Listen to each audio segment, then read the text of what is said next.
Good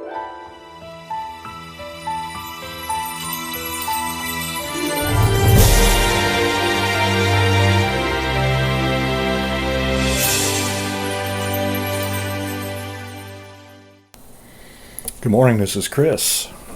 Keeping it real, facts over fear. How are you doing? Hope you had a good Thanksgiving. I was going to release this video yesterday, but I did not get to it because I needed to make sure my research was right before I made a mistake. So what we have here is a graph to the left shows the percentage. Well, let's go with the background first. The background is the number of hospitalizations appear to be rising rather rapidly in North Carolina. You look at this graph's 14-day rolling average of hospitalizations, you can see it's going significantly higher than it has been. And that has become a cause of concern to many people. I hear it on many news outlets, and it seems like they always just pick the worst stat and they just run with that until it's not the worst stat anymore. Then they just move on to the next one. But anyway, we can see that graph is rising rather steeply here over the last, let's see, that's been about 3 weeks now.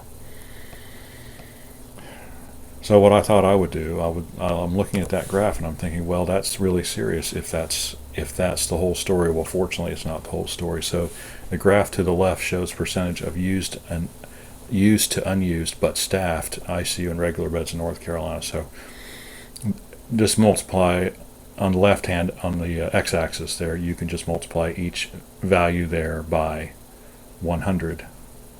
And so you can see that the line of utilization here has been pretty steady around 80%, sometimes dropping down a little bit, sometimes going up over it a little bit, but it's still right around 80% for the entire time of this pandemic. And of course, the graph at the bottom shows hospitalizations and ICU bed usage. So notice that even as hospitalizations rise, total usage of the beds is remarkably constant. So the analysis is, of course, that there is no true spike in COVID-19 hospitalizations. What's going on is the CDC changed the guidelines for how COVID-19 hospitalizations are reported. And rather than trying to explain it to you here, I'm just going to go ahead and post a link to a news story that describes those changes. So this is a reporting issue. This is not a something's going wrong issue. This is simply CDC is, for whatever reason, and I don't know, and of course I can't. CDC website is so convoluted I can't find anything on it. So that's why I'm just posting news stories to a lot of things and referring back to the CDC. So I'll put a link to a good news story that describes that. It is a TV station out of Wilmington, North Carolina. So the outlook is that data regarding COVID-19 hospitalizations will continue to look higher than it used to. So this is the new normal for COVID-19 hospitalizations. Now, it would be nice to see the COVID-19 hospitalizations level out, and eventually they will, but they're going to level out at a much higher data range than previously. Before, we were running about 1,200 a day for quite a bit of time. Now all of a sudden it's jumping up to, what was that number again? It was we're at like 1,700, 1,750 a day, 14-day rolling average. So that's, if once it starts leveling out, that will be the new normal for this, until of course this pandemic starts to die off, and then those numbers will slowly come down.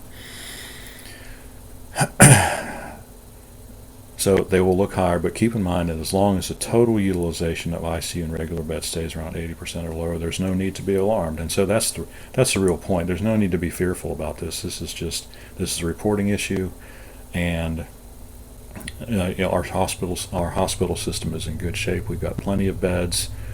I ought to look up some data to see what our typical utilization rate is. That would be a good idea, wouldn't it? I think. Maybe I'll do that on the next report. So hopefully news outlets will keep this in mind before posting sensationalist headlines and will stick to reporting facts. There's a time and place for being concerned about COVID-19. This statistic is not one of them. And so Just keep that in mind. So that's why we call it facts over fear. So we have the facts, and now there's no reason to have any fear about it. I mean, it's true, people are going to the hospital, and that's something to be concerned about. But as you know, from the very early days of this pandemic, the whole point was to do what? Was to keep our hospitals at a place where they can provide services not only for COVID-19 patients, but for all the other patients who have all the ordinary sicknesses and injuries and all the other things that cause people to go to the hospital. And thus far, we're doing just fine here. If this total utilization goes up, then that is the time to be concerned. And I would also add, just in closing, that the data indicates that the percentage is not changed because of a change in the number of beds or available. The total number of beds has stayed stable at around 20,500.